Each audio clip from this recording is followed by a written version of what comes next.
Hello and welcome to the Small Business Briefing. I'm Brian Calley, CEO of the Small Business Association of Michigan. And I'm Jacob Manning. I'm the Advocacy and Policy Manager here at SBAM. Thank you, everyone, for tuning in today. Before we get started, we want to recognize one of our new members. Welcome to Pallet Co. and owner Mohammed new elite members at SBAM. Thank you for joining. Brian, let's start this week by talking about the most recent jobs report. We saw markets tumble on Friday as a result. So what gives? Yeah, I think this is a great example of why how the economy is doing and how the stock market is doing are two totally different things. They might sort of line up over the long period, but it was kind of surreal to see a surprisingly strong jobs market number come out, and then one of the worst days of the year when it came to the stock market tumbling. And so let's talk first of all about what the jobs report said. 172,000 jobs to the plus. That was maybe 90,000 or so more, 80 to 90,000 more than what was expected. So it was a surprisingly strong jobs report. And it is it's actually stacked up now 3 months in a row of pretty strong jobs reports. And so this was it's not that anybody was expecting the bottom to fall out, but this, there was some ups and downs and some negative revisions in the months previous to the last quarter, and those had people kind of establishing pessimistic outlooks. And in this case, it was a bit stronger. Now, not every industry looks strong. It's actually quite. We're going to see in the data Monday report that different industries look very, very different right now. So it's not one story when you look underneath the hood of these numbers. But Wall Street, though, was looking for, wanted just something that met expectations because they're looking for interest rates to drop. They want the Federal Reserve to drop interest rates. Now, the decision on whether or not to drop interest rates is simply a matter of whether or not the Federal Reserve is more afraid of inflation or a poor jobs market. That's their dual mission, is to maximize employment and keep inflation under control. Inflation, given the thing is particularly with the energy costs, and there's been upward pressure on inflation. And so with that, there are dwindling hopes of interest rate reductions this year, although there is still, I would say, an expectation or somewhat of an expectation by the very end of this year, perhaps there'll be another reduction in interest rates. This was supposed to be a year when they finally just came down. And so with a strong jobs report, it makes the likelihood that interest rates will more aggressively come down smaller. And that's why you see this incongruency between what would seem like a positive signal for the economy, that to investors, they had kind of baked in expectations for an interest rate cut, and the hopes of that have dwindled. Okay, moving forward, it's been a little while since we've talked on this program about how independent contractor rules have been changing. We've seen a sort of back and forth over the last couple of administrations, but there are new changes that have been proposed. When can business owners expect those to be final? Yeah, I actually had one of our members reach out over the weekend, and I thought, boy, we just haven't talked about this in a little while because, well, nothing has really changed. We're just in this waiting period. So, but I just wanted to go over it with folks that last year new rules were proposed, and then at that time there was essentially a memo to enforcers of independent contractor rules and labor rules generally from the Department of Labor saying, don't enforce the most recent rules, stop enforcing those. We're proposing something new. So they proposed something new, which was really something old. It was something from the first Trump administration, the rules as they existed before. So, in other words, the proposal was made to take the Biden era independent contractor rules and switch them back to the rules that were in place in the first Trump administration. But there's a process for that. You have to propose the rules. There's a public comment process, and then there's, even after that, they have to consider all of those public comments that were made, and there were thousands. So those what we're waiting out for now is just the process to complete of reviewing the comments. The fact that they have already instructed um, the enforcers, the investigators, to essentially revert back to the previous rules is a pretty strong indication that when they publish a final rule, that it's going to basically look like what they were in the first Trump administration. So we feel pretty confident that that's the way that things have been enforced since the temporary rule and the or the proposed rules were put in place and or were put on the table. But that's going to something very, very similar to that will be published as a final rule. It's just the process isn't quite done yet. Now, that said, public comment has been closed since the end of April. So I would think that it wouldn't be too much longer before these rules would be finalized. So um, most people are kind of behaving as though the rules have already changed, but it is not quite final yet. We saw a report last week in the Detroit Free Press that the Gordie Howe Bridge would be opening soon. What do we know about that? Yeah, and actually even today it's updated that that perhaps like very, very soon, almost immediate later on this week. And that's a is a development we've known that the bridge was largely or substantially completed, that all the different entities had signed off. I haven't yet seen an official announcement, but like a sources said article was printed, and that would kind of fit because all of the different agencies, and for an international bridge like this, there's lots and lots of agencies that have to sign off for this to to open, and all of those agencies have done so. And so, what they were waiting for is the final from Department of State.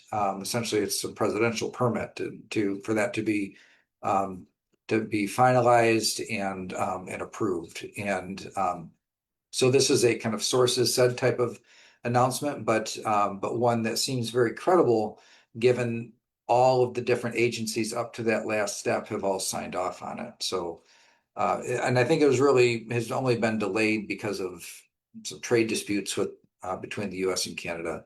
And but this will be a big deal if it is the case that it's going um, to open at some time like very, very soon. Then this is a big deal. It's not every day that you have a bridge like that that opens. You think about like the Mackinac Bridge in the 1950s when it opened, and kind of the pomp and circumstance and how big a deal it is. And it's like, it's a very iconic structure. And there's really no reason to think that this bridge won't achieve kind of iconic status given its attributes. I believe that it is either the largest or among the largest cable stay bridges in the world. So it's one expanse over the entire Detroit River. So there are no piers that go into the water. Everything is on the land, and the span crosses the water. So it's a magnificent structure if you haven't seen it. You can see pictures and you see it against the skyline. So I mean, it looks big, but it's against buildings. When you're standing next to it, though, I mean, this thing is so massive, you can't believe it. Great. Definitely looking forward to that opening up. So, Brian, coming back to Lansing from Mackinac Island last week, there seemed to be a lot of momentum, a lot of discussion around a proposal to change how our parties elect candidates for Attorney General, Secretary of State, and University Boards of Regent. There was a proposal that was discussed last week, but it failed. What can you tell us about the proposal itself and maybe a bit why it failed? Yeah, and also like where do we go from here? So there's been a lot of talk for several years now on the way that Michigan selects certain candidates to be put on the ballot for voters to consider. And if you're on an education board, either the State Board of Education for K-12, so there's a State Board of Education. So that board, University of Michigan, Michigan State University, and Wayne State, all of those boards of essentially like their board of directors, but one's called regents, one's called governors, one's called trustees. All of those positions to make it on the ballot, you have to go through a political party convention. So there's a couple thousand Republicans and a couple thousand Democrats that get together in their own conventions, and they decide who the voters can pick from on those seats. And I don't think it'd be too far to line to say it's been an absolute disaster in the last several years in the way that the three largest public universities have they've just had a lot of controversy, a lot of struggle, a lot of politics, and so what touched off this most recent push was that Kevin Guskowitz, president of Michigan State University, resigned and went and took another university president job for $800,000 a year less. And people are like, wow, like this, if a if a person was like that desperate to get away from one of Michigan's premier education systems, like everybody already knew that it was a messed up system, but just it was like a wake up call and it jolted some action. And so there were some proposals that were put together, but this is in the Constitution. Our Constitution says that primary voters don't get to decide who hits the ballot. The political party delegate conventions, they decide. That's in our Constitution, believe it or not. It's wacky, but it's in the Constitution. And so to change the Constitution, it takes a supermajority of the legislature to even ask the voters, and they were not able to muster a supermajority. Supermajorities are very, very difficult in this day and age, and so the proposal fell flat. Now there was discussion, as long as they're discussing that, also Secretary of State and Attorney General, those positions are selected by the political party conventions as well. Just a couple thousand of the party faithful choose who voters get to select from. And so there was some talk of including them in the process as well, although the proposal they voted on did not include them. So this is a very live issue, and I think it probably will continue to be a matter of discussion. But the fact that this process that we have today, which is highly unusual, I don't know of any other states actually that do it quite like Michigan does, where they give just a couple thousand delegates of the party conventions such authority. Um, because it's in our Constitution, it's going to be very, very difficult to change it. But these efforts um, have persisted, and I don't expect that this failed vote in the House um, is going to be the end of the story.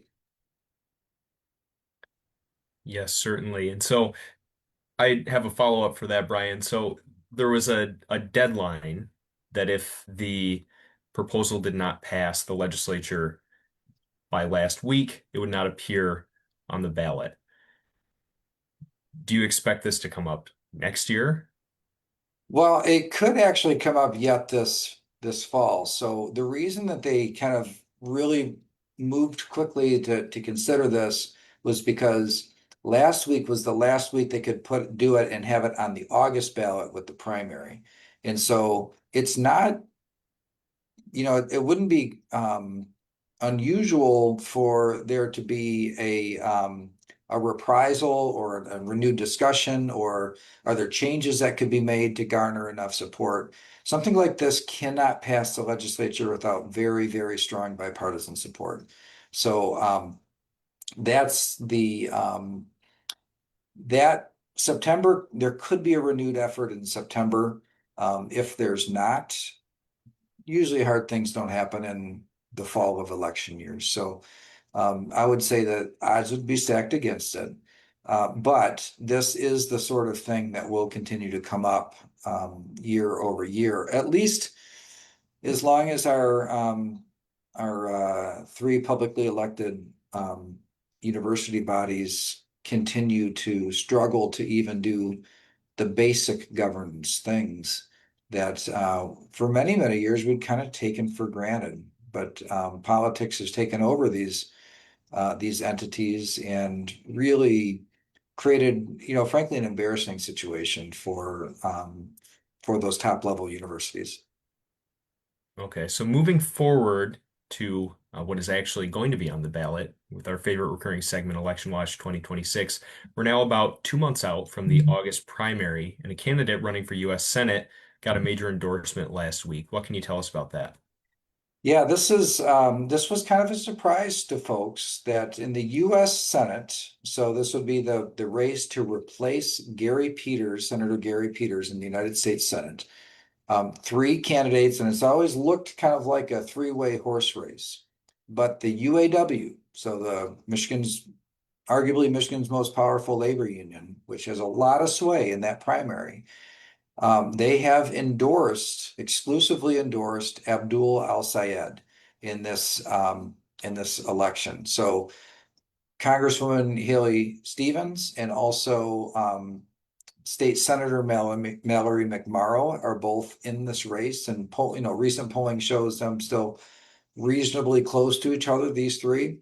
But this endorsement last week is a powerful establishment part of the Democratic Party, and it will be a signal to other players in that primary process. And there's already a certain kind of like energy around El Sayed's candidacy. And if you look at like the rallies and that sort of thing, like they've just got a lot of things going. So you can see some energy building.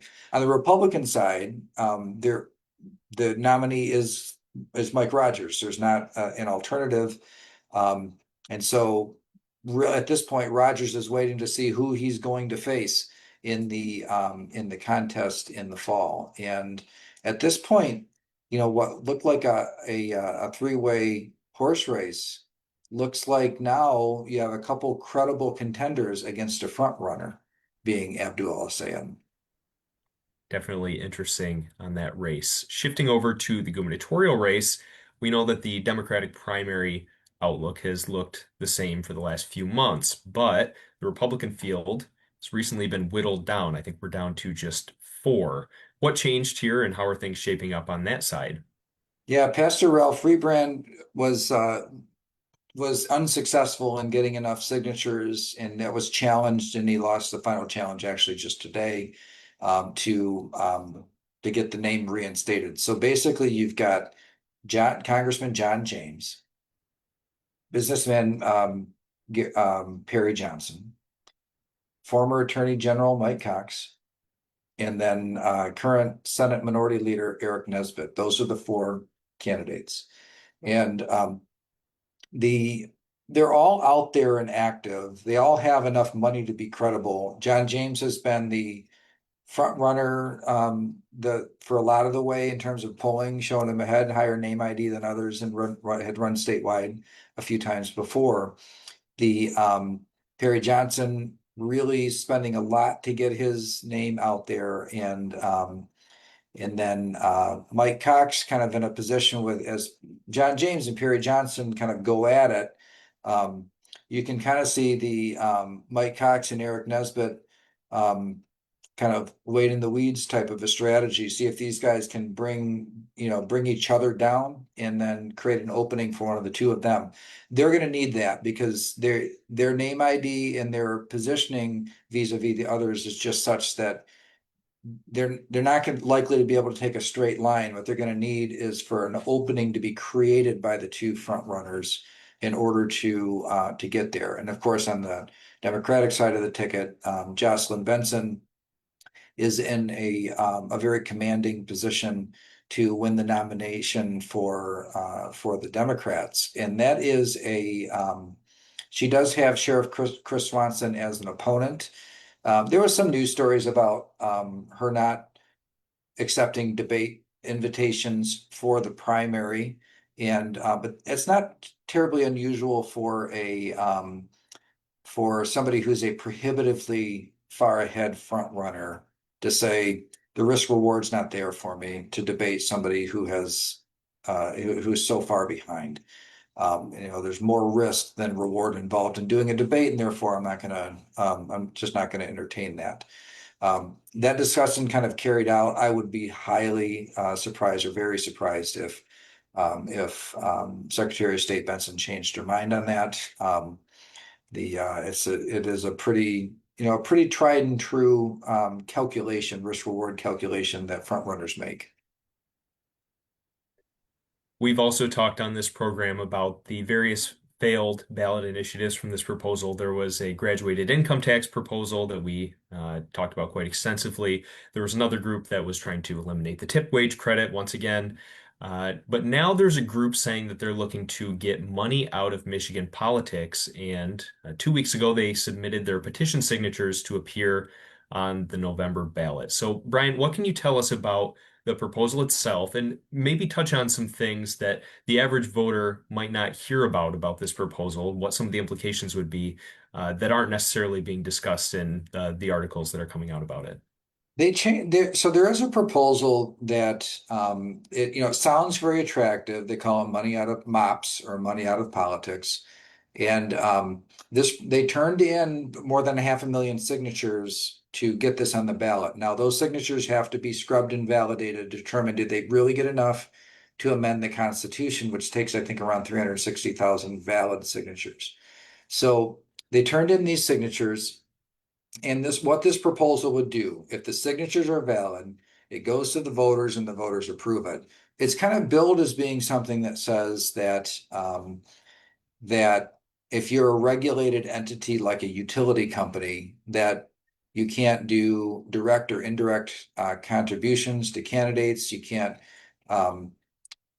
there's limitations on the top executives, and there's lots of language that is broadly written that we honestly don't know how far it goes. But that's the part that is that that is how it's billed or how it's advertised. But it goes so far as to say that organizations and people involved in organizations that have any sort of like state government contractor $250,000 or less, which is most of them, would also be barred from participating. And again, broadly written in a way that we don't know exactly how it's going to be interpreted. That's one of the problems with this proposal. But it's so broadly written that it could stop organizations like ours, just a business association that bands together. We do some grant administration, for example, from time to time. And so as we look at this, like, wow, this casts a really wide net. And then it seems kind of one-sided. It really says, okay, if you're in business and you're involved in government, you can't participate in the electoral process. But if there's the other groups that also have an interest that really could still participate. So it basically kind of for business kind of requiring them to tie their hands behind their back as they go into elections and try to ensure that you get, in our case, like pro small business people elected. And so this is a concern. This proposal is a concern. And I do expect it's probably unconstitutional anyway, because the ability to make a contribution to a candidate is the United States Supreme Court has determined that that is a form of speech. It's a political statement to support somebody. And so if you've got somebody who works for a company that happens to have a government contract, how can you say to them you can't participate in the process? So we are concerned about this. We're always concerned. We go into something where it's like, well, what does this mean? Does this mean that, or does this mean this? It's written in a way that gives a lot of leeway for future administrators and bureaucrats to decide um, to decide how far it goes, to essentially fill in the blanks, and not typically a good way for policy to be derived. So stay tuned on that. We are really scrutinizing this now that the signatures have been turned in, especially something has to be taken seriously and to understand what it does to the small business voice in the process. Definitely something we're going to keep an eye on and continue to keep members up to date on. Brian, you did mention that we do get involved in elections here at SBAM or certain elections. Uh, would you mind talking a bit just about what our process is and then maybe what our timeline is looking like for engagement in the upcoming election? We do have a lot of things up in Michigan, and so We will very soon make our first round of endorsements and legislative races. So we do several rounds of these. The early ones tend to be people that are incumbents running for re-election that have strong pro-business track records. So those are the layups. They're the ones that they're known entities. They're people that are already serving in office. They've proven their pro-business credentials, and therefore they deserve our support. That's always round one. And then we'll come back and do another round, usually for people that hadn't filled out their questionnaires. And then it'll be after the primary. Once the primary settles, a lot of these open races, we'll know the landscape. We'll know who the candidates are at that point. And then make a determination, do we get involved or not in any particular race? And so I wouldn't be surprised if in the legislature out of 148 seats, if we ended up with 90 to 110 different endorsements. So we don't endorse in every race. The but the other thing is there's some big decisions too. There'll be a new governor, and whether or not to endorse in the governor's race will be one. SBM has in the past, from time to time, taken positions in gubernatorial elections, but not every election. And so there's that, and then the Attorney General is another race that affects business quite a bit, and the Supreme Court, Michigan Supreme Court is elected. These are races that we consider getting involved in, but we really do scrutinize, we interview, we question, we go through a very member-driven process. Those who make the decision are members, small business owners. And so that will carry out in several ways between now and the election. Of course, every time we do endorsements, we announce it, and it will be on our website and also promoted through our materials. Those who are pro small business, and we are strategically and intentionally bipartisan in our work. We don't really care about parties. The only thing we care about, you pro small business or not. And the wonderful thing about it is that a lot of the work, most of the work that we do doesn't really fall neatly on partisan lines. And so we do find ourselves with the ability to support true pro small business people across the political spectrum. Yes, definitely looking forward to those endorsements when those come out. And like Brian mentioned, they will be available on our website. We will be promoting that as well. Now, Brian, to kick it back to you, we've got a couple minutes left. Do we have time for a speed Data Monday? Yeah, let's just get to it here. All right, I will go through these 7 slides very quickly. The first is the jobs report that we had already talked about and briefly, but I'm just going to show you how 3 months in a row of relatively strong performance, at least compared to the previous 12 months before that, consistent in a certain range. And here's what the categories look like. So look at leisure and hospitality at 70,000, government and education and health services, the next 2 biggest. But look at the very bottom, financial activities. We're going to come back to that in a different slide in just a minute, because I think it's one of the clearest direct lines between the advancement of artificial intelligence technology in the workforce and an impact on employment. The next is the unemployment. So 4.3, pretty stable at that level. That's the national rate. This is the labor force participation. So the bottom is the women's labor force participation, 56.9%. And then in the middle there is among men. So just ticked up a little bit overall, 61.8% level with the previous month, but lower than nationally than we would want to see it. It still hasn't ever made it back to what it was immediately before the pandemic. The next is an NFI, the National Federation of Independent Businesses, their national survey, and the hiring plans of small businesses falling off. This was not at all a surprise to us, because anecdotally we are hearing this. Let's see, this wait and see type of a position that many businesses are in. And then this one is showing long-term unemployment. So even though overall unemployment is pretty level, those that have been on unemployment for more than half a year, 27 weeks or more, is of those unemployed, 27.5% of them are over a half a year. So that's been climbing.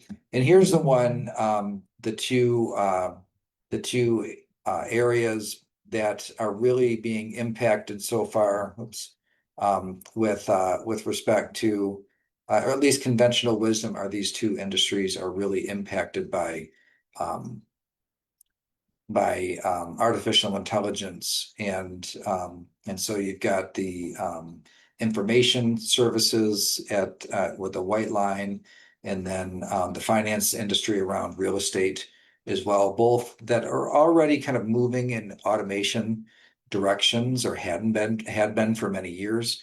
And it's just artificial intelligence has really seemed to speed that up for these two industries. So big shifts coming in the future, big shifts coming in the future. And so I think we're just kind of, it's just, I wanted to separate that out because I think it's the first kind of tangible prediction where a couple of years ago, because they look at these industries for this technology and it's happening. Well, all right, that is all we have for this week. Thank you everyone for tuning in, and we hope everyone has a fantastic week. Thanks, everybody. See you next time.